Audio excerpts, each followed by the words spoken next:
honest opinion, it was actually better than I had imagined it would be. The editing was great, as I probably wouldn't be able to do it on my own without the guys, because like when I first initially created the idea and we all pulled together, I wasn't sure how it would turn out, but it actually turned out better. I'm actually helpful I had everyone else, otherwise it wouldn't have been as big a success as it had been. Yeah, so the value of the teamwork, we all sort of realised how important each other's input was. So for instance, Kyle, it was his idea for the main piece, but we sort of guided him, if in a way.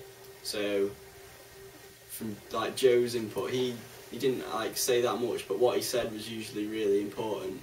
He would say things that he thought really worked well and didn't. And it sort of steered it towards the final product. Okay. Well, this year we've learnt the importance of teamwork. Well, for example, we all split the roles to let everyone have a fair share. So Kyle was the producer, so he had to book all the stuff out and make sure that we all had to be filming at a certain time. And Will was the editor, so he'd edit everything. I was the director, so make sure that the piece was how we were going to set it out and everything like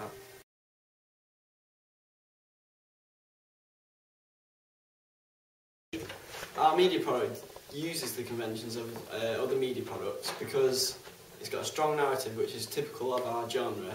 So you've got usually have a lot of rap videos which tell stories, so ours does sort of develop that in a way, because it's telling the story of Kyle's character training for this big event.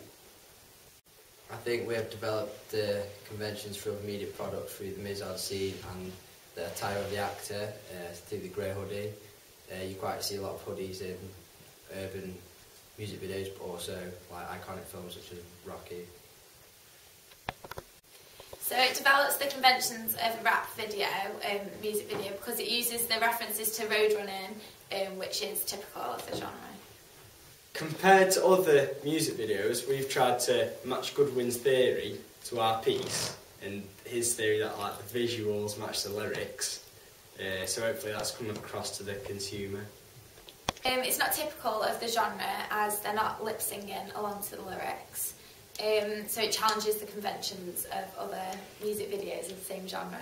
One way that we did develop the conventions of a rap genre video was having a lot of close-ups. So the idea behind that was to try and get across Kyle's sort of the struggle that he was going through and the pain. I think it works really well. For instance, there's a bit where I think it's panning across where he's on a rugby where he's just missed, and you can see the disappointment on his face, but it's not. It also shows his desire to get back up and his drive. Whilst doing our research, we looked up the theorist Goodwin and deliberately tried to use his theory within our music video. So the music and the beat of the music, we matched up to the actions of Kyle in the piece to show that we'd done our research and that we'd used Goodwin's theory. So we decided to challenge the conventions of the rap genre. So one thing we did is, you would usually associate the rap genre with something like gangs, there's a lot voyeurism, so girls and guns, but in our video there's none of that. Mainly because we haven't got the resources, but we also did want to challenge the theory side of it and have just a strong narrative of one character who the story revolves around. We took the notion of the storytelling further by placing a hidden story behind the motif of the number 20, which was a recurring factor throughout our piece.